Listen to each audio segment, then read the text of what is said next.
doy la bienvenida nuevamente. Estábamos estudiando lo que es el libro del Apocalipsis, o revelaciones, más bien revelaciones. La revelación que Jesús entregó a su mensajero Juan. Jesús mismo vino a Juan en la isla de Patmos cuando él había sido desterrado por causa de la palabra de Elohim y el testimonio del Mesías, Jesús. Y esto molestaba a los judíos y a Roma. Cada vez que un hombre de Dios amonesta lo que se está haciendo mal, eso siempre obtiene resistencia de quienes los escuchan. Por eso la verdad molesta a los oídos. Muchas veces nosotros como hombres, cuando la verdad nos golpea los oídos y a nuestro corazón y a nuestra mente, no podemos soportarla, porque la verdad no se puede soportar a menos que seas hijo de Dios y tengas la palabra morando en tu corazón y en tu mente. Habíamos visto el mensaje a Efesos, luego hicimos el mensaje a Esmirna, y ahora vamos a entregar el tercer mensaje a la asamblea de Pérgamos. En el primer mensaje vimos la doctrina que odia a Jesús, es la doctrina de los Nicolaitas.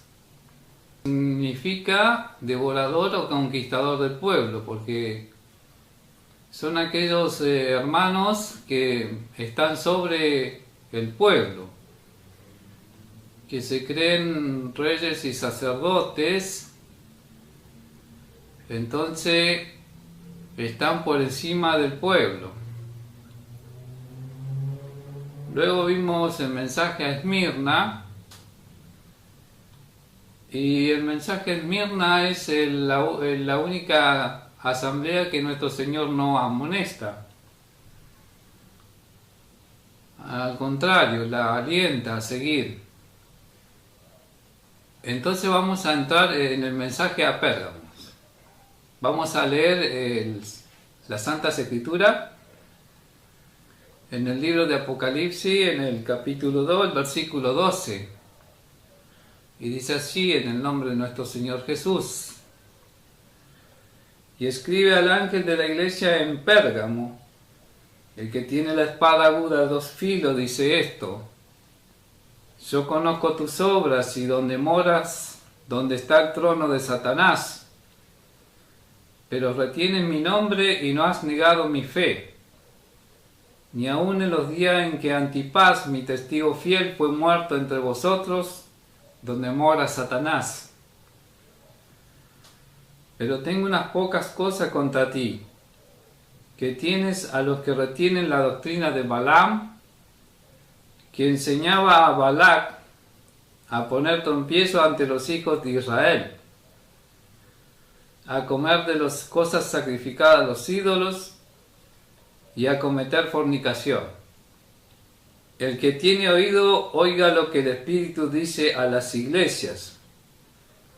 Al que venciere daré a comer del maná escondido, y le daré una piedrecita blanca, y en la piedrecita escrito un nombre nuevo, el cual ninguno conoce sino aquel que lo recibe.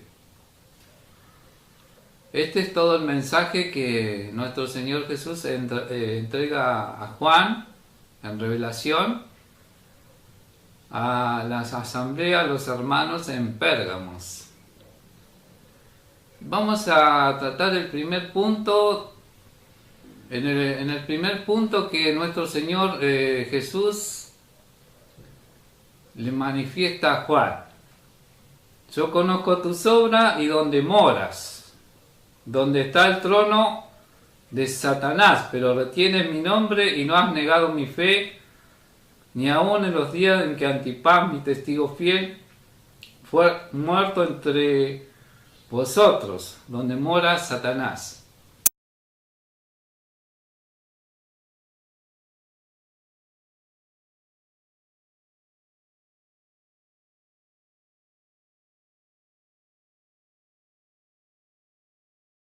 La ciudad de Pérgamos es el territorio que actualmente ocupa Turquía. Como dije, era una de las principales ciudades del Imperio griego. Allí estaba el trono, el altar que habían hecho los griegos a Zeus. Y Zeus era una versión del dios Sol, Tamuz. Vamos a retrotraer la historia de dónde nacen todos estos dioses que tenían los pueblos paganos. Y tenemos que remontarnos en Babilonia. ¿Por qué todos los pueblos adquirieron distintas mitologías y se hicieron dioses? Y tenemos que remontarnos a Babel. Así que vamos a hacer un repaso de ello. Para poder ubicarnos, ¿qué nos quiere decir nuestro Señor Jesús en el mensaje a Pérgamos? Nuestro Dios destruye al mundo en el diluvio. Se salvaron 8 personas: Noé, su esposa, sus 3 hijos y sus 3 nueras. Y las escrituras relata que de los 3 hijos de Noé, que fueron Sem, Jafet y Cam. Cam era el más chico de los hijos de Noé. Y Cam tuvo su primogénito que fue Cus. Y Cus tuvo su primogénito que fue Nimro. Y las escrituras nos relata que Nimro era un gran cazador y fundó la ciudad de Babel. Y luego él se hizo muy poderoso y se dio el título de un dios. Tenía su esposa Semiramis. Todas las escrituras sagradas que nosotros conocemos, las conocemos a través de ellos, a los hebreos. A los hebreos le entregó Dios las escrituras. Y en la cultura de ellos dice que Sem, uno de los hijos de Noé, lo mata a Nimro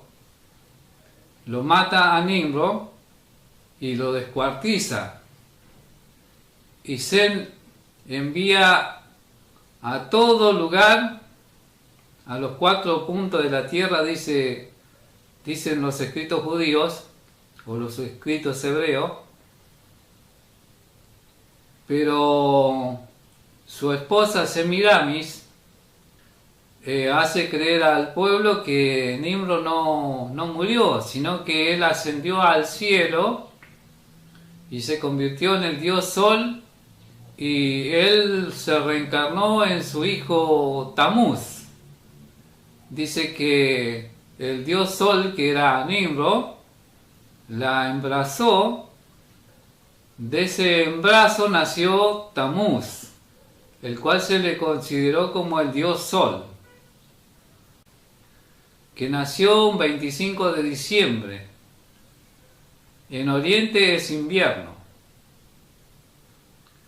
Por eso, amigos, hermanos, presten atención porque nosotros festejamos la Navidad. Y no estamos festejando el cumpleaños de nuestro Señor Jesús, sino que estamos festejando el cumpleaños de Tamuz, quien nació el 25 de diciembre. En Oriente es invierno. En el Oriente es invierno. En realidad después cuando Dios confunde las lenguas en ese lugar, todos los hombres se llevaron sus creencias a todo el mundo. A todo el mundo se llevaron sus creencias. Pero siempre es el mismo Dios, el Dios Sol. Ellos adoran al Dios Sol. Los nombres, porque las distintas culturas la adoptaron con distintos nombres. En este caso, lo que hoy tratamos, el mensaje a Pérgamo, se trataba del dios griego Zeus. Y Zeus era una versión del dios babilónico Tamuz. Todos los dioses adquieren lo que en Babel se hacía. O sea, ellos cuando fueron esparcidos por el mundo se llevaron toda la cultura. Abraham estuvo en Babilonia. Abraham, el padre de la fe, Dios se le presenta y le dice que salga de la tierra, de Ur de los Caldeos. Por eso a los hebreos se les llama Ibri, significa pueblo del más allá. Ellos lo conocían como pueblo del más allá. Y desde ese momento se comienza a entregar las escrituras al pueblo hebreo. Pero siguiendo con el pasaje que acabo de leer de Apocalipsis 13, donde está el trono de Satanás, dice. En esa época que Juan escribe, ya están gobernados por el imperio. Ya los griegos habían sido vencidos por los romanos. Entonces ya no es Zeus, aunque siguieron ocupando el templo a Zeus, pero ya los romanos lo habían convertido en el dios Júpiter. Y allí estaban todas las divinidades. Yo les voy a leer todos los dioses que tenía la Roma antigua. Fíjese que la versión de Tamuz, el dios Sol, llegó hasta acá, hasta nuestra región, en los mayas, en los incas, que eran adoradores del sol. Les voy a leer cuántos dioses tenía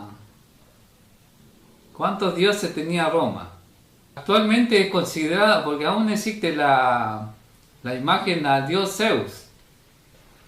Es una estatua y tiene 14 metros y actualmente está en uno de los museos en Alemania. Y es considerada las 7 maravillas del mundo. También tenía siempre, así como Nimrod tenía a su esposa Semirami, así también los otros dioses de los distintos pueblos tenían a su esposa, que también eran consideradas diosas. Y en este caso en Roma estaba Atenea, una de las mitologías.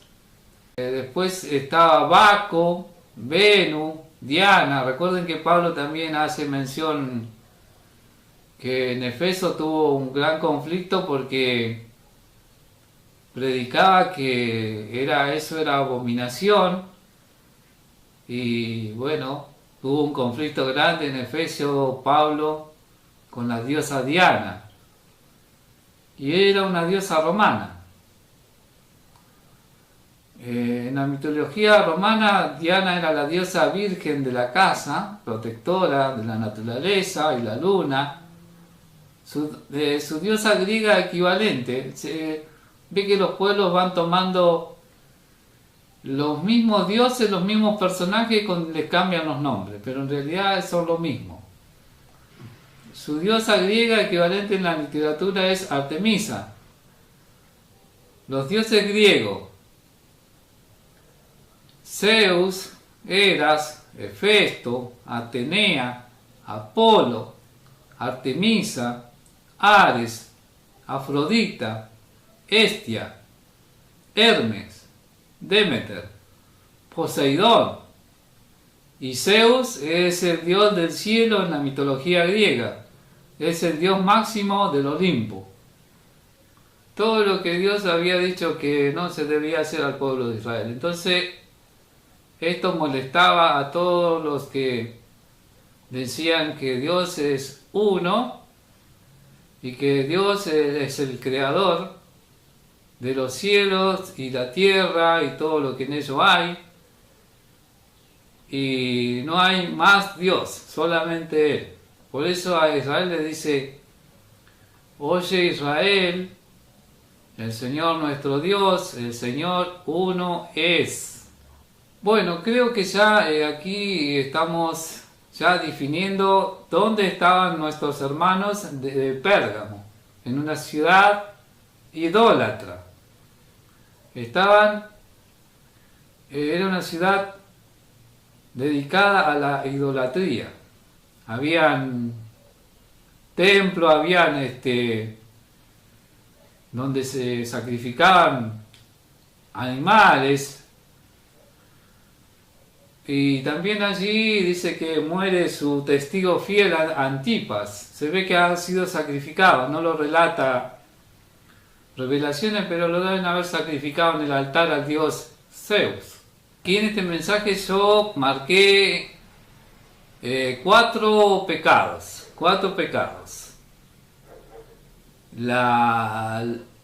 Donde está el trono de Satanás, donde estaban todas las abominaciones y la idolatría de todos los dioses que habían allí, los dioses del Olimpo. De allí nacen los Juegos Olímpicos. Marqué, ya pasamos el primer error, ya pasamos entonces lo que era el trono de Satanás. Calculo que quedó claro respecto a dónde moraban los hermanos en Pérgamo y dónde estaba el trono de Satanás, a qué se refiere nuestro Señor Jesús en la revelación a Juan. Ese será el lugar. Es la actual Turquía. Segundo punto a tratar. Retienen la doctrina de Balaam. Vamos a leer.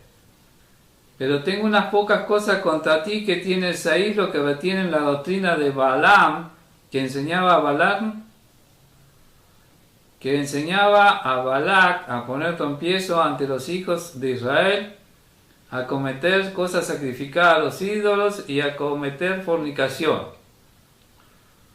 Bueno, ahí tenemos que retroceder a lo que es lo que nosotros denominamos Antiguo Testamento, pero en realidad la palabra de Dios no es antigua, permanece para siempre. O sea, no es que Dios habló en tiempos pasados y las enseñanzas que debemos seguir y hoy las cambiamos, no. Las enseñanzas de Dios son para siempre. ¿Y qué era la doctrina de Balaam? Balaam era un profeta. El rey moabita, el rey de Moab, era Balac, era el rey de Moab. Como Israel iba avanzando, iba tomando todas las tierras que Dios le había prometido, Balac tuvo miedo de que Israel le tomara su territorio. Entonces mandó a llamar a Balac, un profeta, para que él los maldiciera. En realidad ese era el objetivo. Dice, si el profeta los maldice, serán malditos y no conquistarán la tierra de Moab. El profeta tuvo un precio. Y por ese precio, por la codicia del oro de Balaam, el profeta 3 veces intentó maldecir al pueblo de Israel, pero Dios vino a Balaam y le dijo que no lo maldijera. Entonces por 3 oportunidades, en vez de maldecirlo, Balaam a Israel los bendijo. Los bendijo, porque en la tercera oportunidad, o la tercera vez que Balaam iba hacia el rey Moab, que era Balac, un ángel se le atravesó en el camino, y si no hubiera sido por la asna que lo llevaba y vio al ángel, el ángel de Jehová lo hubiera muerto en el camino. Y él luego tuvo que bendecirlo. Codició el tesoro de Balac, que era el rey de Moab. Codició el tesoro del rey, pero no pudo hacerlo. Entonces, como no pudo hacerlo, en la ley dice que si hacen fornicación, pues si cometen fornicación y comen cosas sacrificadas a los ídolos y eso, están bajo maldición. Todos los decretos de la ley. Y entre ellos estaba lo de la fornicación y comer cosas sacrificadas a los ídolos. Entonces, Balaam encontró exactamente cómo Israel podía ser vencido. Cómo Israel podía ser vencido. A través de esa debilidad. Que si el rey Balaam podía llevarlo a los hijos de Israel y darles las cosas que Balaam le decía, de llevarlos al templo y allí fornicar con las hijas de Moab y las profetisas de Moab. Entonces ellos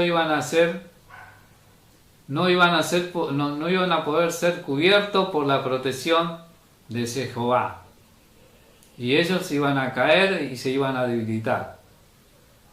Y es lo que sucedió, porque Balaam le dijo al rey de Moab que hiciera eso. Entonces le tendió una trampa a través de las mujeres.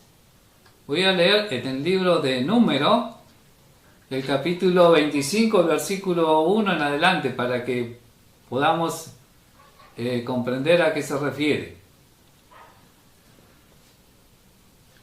Dice así: moraba en Israel en Sittim, y el pueblo empezó a fornicar con las hijas de Moab. Esta es la trampa que Balaam le hizo al pueblo de Israel. A esto se refiere la doctrina de Balaam que dice Juan, que escribe nuestro hermano Juan en Revelaciones, las cuales invitaban al pueblo a los sacrificios de sus dioses, y el pueblo comió y se inclinó a sus dioses.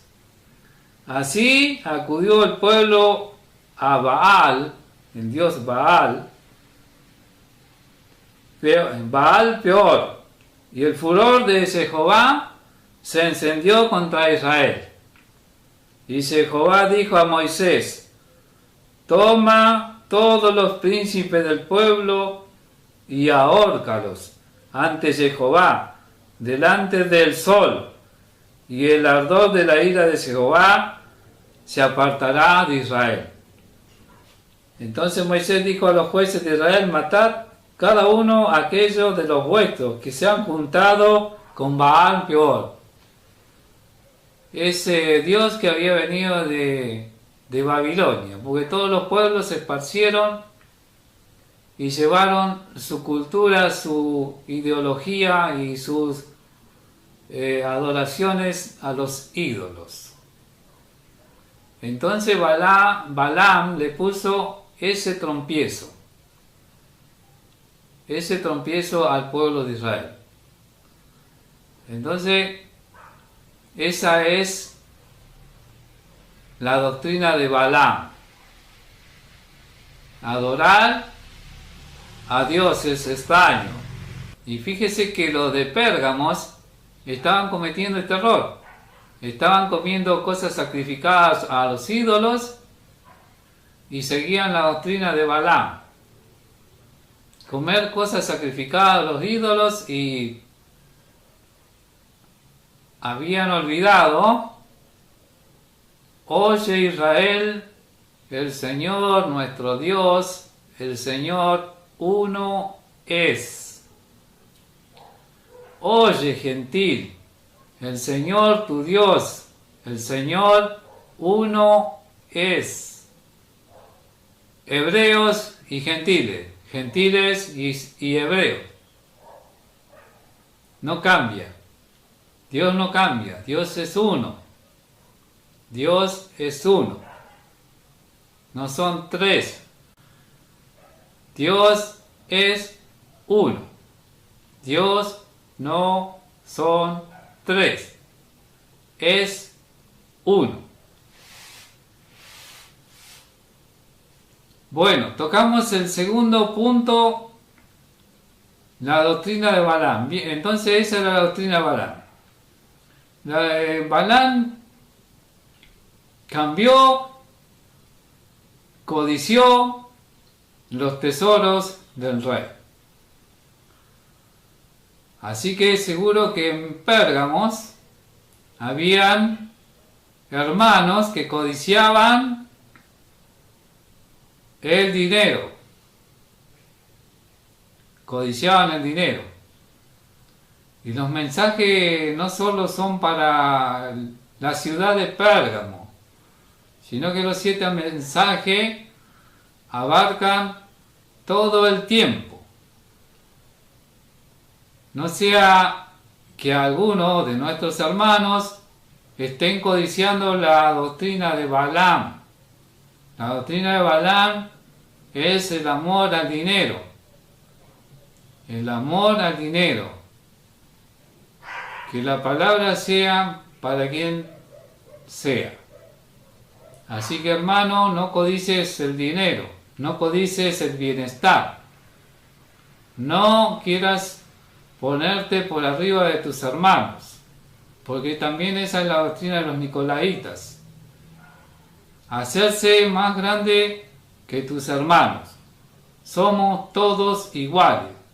El único que es más grande que nosotros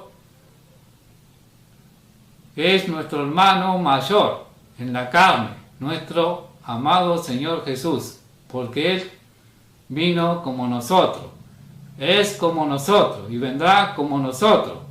Claro que no es como nosotros en poder, porque es poderoso.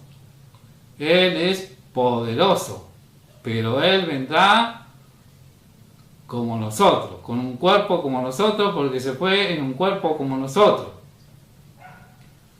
Y Él es el más grande. El resto somos todos iguales. Somos todos iguales. Porque Él es el Rey. Y vendrá como el Rey justo y como el juez justo. Vamos a seguir en el tercer punto. Ya lo habíamos visto, cometer fornicación. Sigamos leyendo en el versículo 14. Ya habíamos pasado qué es lo que era el trono de Satanás, donde vivían nuestros hermanos en Pérgamos. Y ya vimos dónde estaba el trono de Satanás. Recuerde que todos los reinos del mundo fueron entregados a Satanás. Él es el Dios de este mundo, es el Dios de los reyes de este mundo. Entonces, Zeus era un rey que estuvo en Grecia y lo convirtieron en Dios. Así como Nimrod lo convirtieron en Dios en Babilonia. Así como Rab en Egipto. Y así sucesivamente en distintos pueblos siempre hay un rey que lo consideran Dios. Entonces leemos el versículo 14. Pero tengo unas pocas cosas contra ti que tienes ahí, a los que retienen la doctrina de Balaam, ya la vimos, la doctrina de Balaam, que enseñaba a Balac, al rey de Moab, al rey moabita, a poner trompiezo ante los hijos de Israel, a comer de cosas sacrificadas a los ídolos y a cometer fornicación. Ese es el trompiezo que le puso Balaam y enseñó a Balac a poner trompiezo ante los hijos de Israel. Y cayeron en un día 23.000 hombres por la fornicación, por ser fornicario y cometer cosas sacrificadas a los ídolos. Y recuerden que ustedes, voy a ser muy clarito en este mensaje, ¿qué es comer cosas sacrificadas a los ídolos? Ustedes cuando festejan la Navidad están comiendo cosas sacrificadas a los ídolos. Porque Jesús no nace el 25 de diciembre. Jesús nace en otoño en Israel. Nace en otoño en Israel nuestro Señor Jesús. Y ustedes cuando festejan la Navidad están comiendo cosas sacrificadas a los ídolos. Están comiendo cosas sacrificadas al niño Tamuz, que nació en el auspicio de invierno en Oriente, 25 de diciembre. Pero es la Roma pagana, que Jesús nació en diciembre y por eso todo el mundo festeja Navidad. Y nuestro Señor Jesús no nació en Navidad, no nació el 25 de diciembre. Y cuando tú te sientas y comes todo lo que se te pone en la mesa, los pan dulces, la carne que comes, todo lo que comes, ¿a quién lo estás sacrificando? ¿Estás comiendo, fornicando? Con el Dios Tamuz, que nació el 25 de diciembre. Para que lo sepas. Esto, cuando la próxima Navidad quieras conmemorarla, recuerda que cuando vos comas, lo que comas en Navidad, está sacrificada al dios Sol, Tamuz, el rey de Babilonia, que todos los pueblos cuando fueron esparcidos adoptaron esa cultura. Entonces, comer cosas sacrificadas a los ídolos es eso. Y sigue diciendo en el versículo 15. Y también tiene los que retienen la doctrina de los nicolaitas, la que yo aborrezco. Si hay algo que aborrece nuestro Señor Jesús, es la obra de los nicolaitas. La obra de los nicolaitas.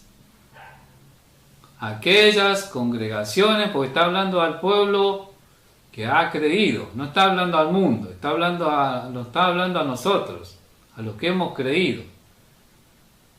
Aquellas congregaciones donde está todo piramidal, está el líder que es intocable, que es un dios, un príncipe, el que se viste de trajecitos italianos, que anda en autos de alta gama, que usa aviones, que tiene un castillo en vez de casa, y los hermanos más pobres son los que sustentan a estos señores.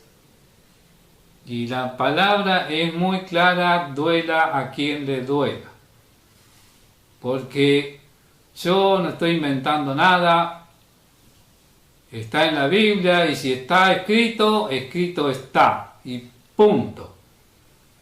Así que, si le cabe la palabra a quien le cabe, arrepiéntase, porque Jesús odia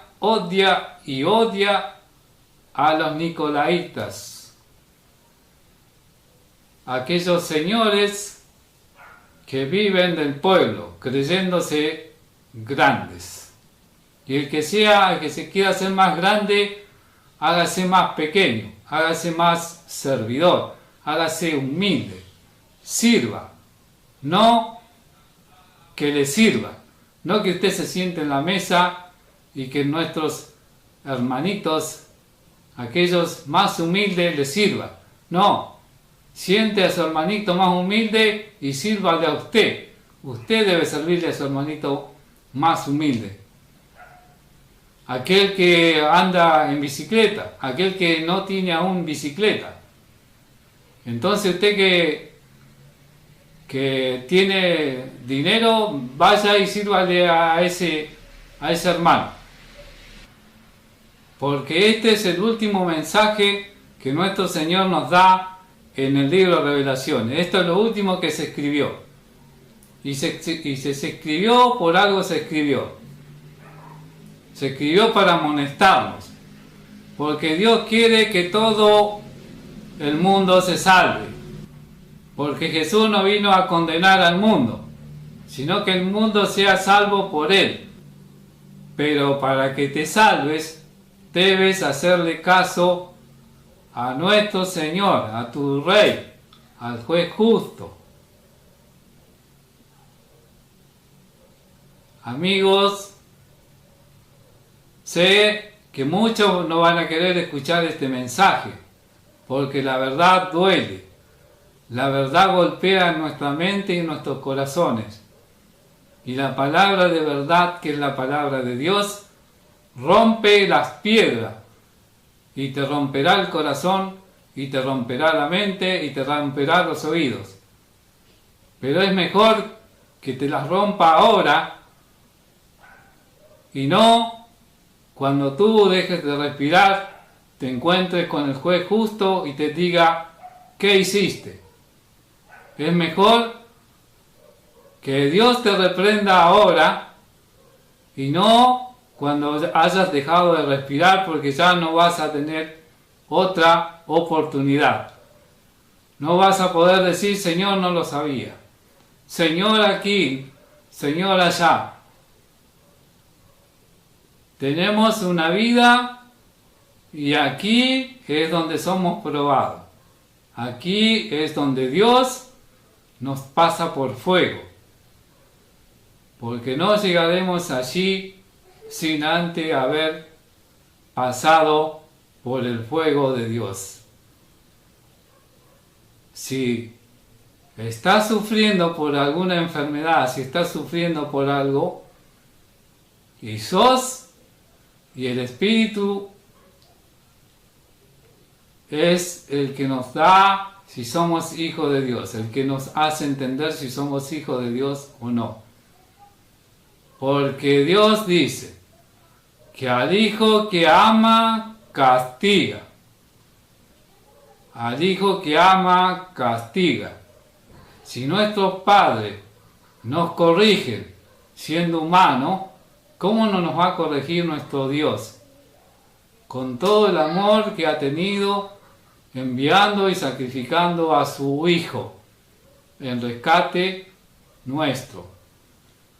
Hermano mío, amigo mío, hermana, hermano, amiga, amigo, mientras puedas respirar, tienes esa posibilidad de cambiar si estás haciendo lo incorrecto. Porque cuando se cierren tus ojos, ya no tendrás otra oportunidad. Hasta aquí es el mensaje a Pérgamo. Y no es el mensaje a Pérgamo, es el mensaje para este tiempo, para nosotros, para ti, para que podamos ser emblanquecidos con la palabra de verdad, la cual nos hace libre y nos abre la puerta a la vida más allá de esta. Hermano mío, amigo mío, que Dios te bendiga y te colme de bendiciones y que no olvides el mensaje cuando lo veas. Quédate hasta el último, y compártelo si lo deseas. Y si tú lo escuchas y no lo compartes con tus hermanos, entonces también te estás haciendo cómplices de aquellos que tuviste que amonestar y no lo amonestaste. Porque Dios no viene personalmente a amonestarnos a todos, lo hace a través de hombres y mujeres que hablan verdad. Por ello habla nuestro Señor, porque solamente a los profetas viene nuestro Señor, pero no todos somos profetas. Así que siempre hay un hermano o una hermana que debe corregir a sus hermanos. Si lo ve que está mal, debe llamarlo y debe conducirlo al buen camino. Porque si tú haces volver a tu hermano de los malos caminos o del camino equivocado, la palabra que escrita está, dice que a ti se te borrarán montones de pecados. Que el Señor te bendiga.